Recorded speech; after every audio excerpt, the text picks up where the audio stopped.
हम लोग क्लास 10 का साइंस फर्स्ट जिसमें चैप्टर नंबर 4 उष्मीय ऊर्जा यहाँ पे हम लोग देखेंगे।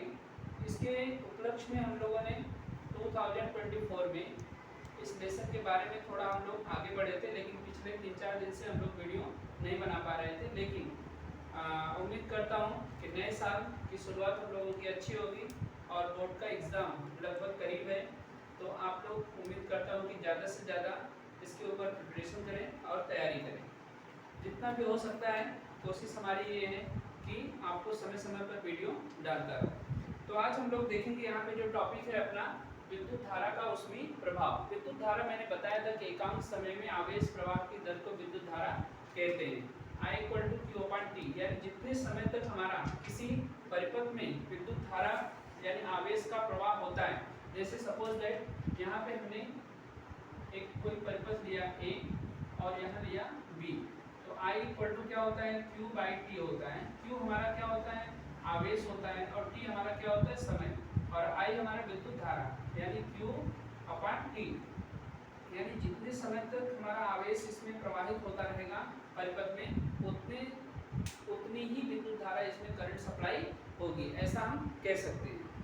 तो यहाँ पे देखते हैं विद्युत धारा का उष्मीय प्रभाव, यानी कहते हैं कि जैसे कोई मान लीजिए मेटल्स है और मेटल्स में करंट प्रवाहित होता है, तो आप देखते हैं उसमें जैसे एक स्प्रिंग ले लो, एक स्प्रिंग ले लेते हैं इस तरीके से, ठीक है।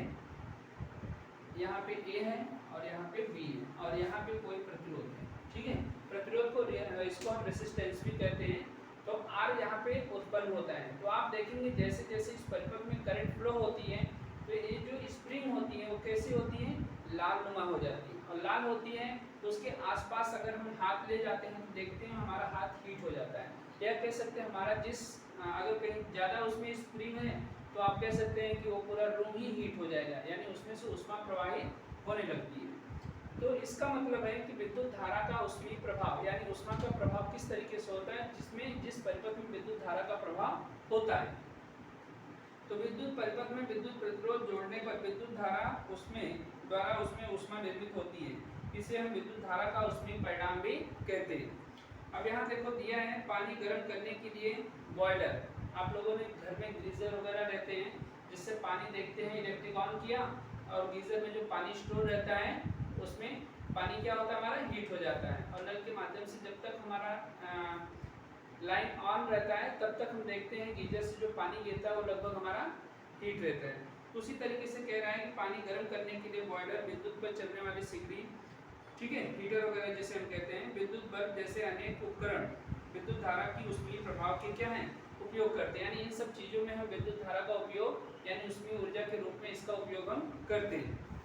जिन चालक पदार्थों की अवरोधकता अधिक होती है ऐसे वाहक पदार्थों का उपयोग यहाँ किया जाता है। उदाहरण जैसे नाइक्रोम नामक धातु की कुंडली का उपयोग विद्युत की सिगड़ी में विद्युत प्रतिरोध के रूप में किया जाता है।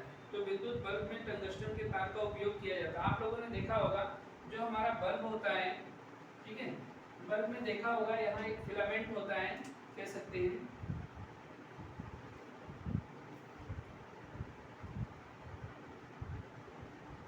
इस तरीके से, अगर हम यहाँ लेते हैं और यहाँ पे अंदर की तरफ इस तरीके से नाइक्रोम की, ठीक है, इस तरीके से यहाँ पे देखेंगे बल्ब में नाइक्रोम की तरीके से कह सकते हैं एक स्प्रिंग लगी रहती है जिसे हम टंगस्टन, और इसमें जो होती है ना गैस होती है, कौन सी गैस होती है कह सकते हैं जो 18वें समूह में निर्वात वाली गैस, निर्वात, ठीक है। इसमें हीलियम, नियान, इस तरीके से कोई हमारी अक्रिय गैस जिसे हम कहते हैं अक्रिय गैस, अक्रिय गैस को इसमें फिलअप करते हैं, ठीक है। और देखते हैं जब कभी ये फूटता है ना तो इसमें से आवाज़ इसकी वजह से आती है, क्योंकि इसमें से जो गैस होती है निकाल ली जाती है, इसमें कोई गैस नहीं रहती, और यहाँ टंगस्टन का एक फिलामेंट होता है।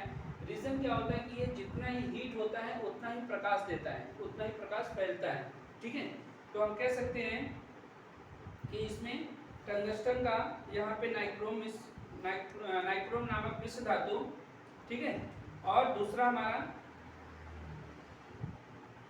कुंडली का उपयोग विद्युत की सिकड़ी में विद्युत प्रतिरोध के रूप में किया जाता है, जिसमें हमारा जो विद्युत बल्ब में टंगस्टन के तार का उपयोग किया जाता है, जिसमें विद्युत धारा के कारण तार क्या होती है, गर्म होती है, यानी हीट होती है।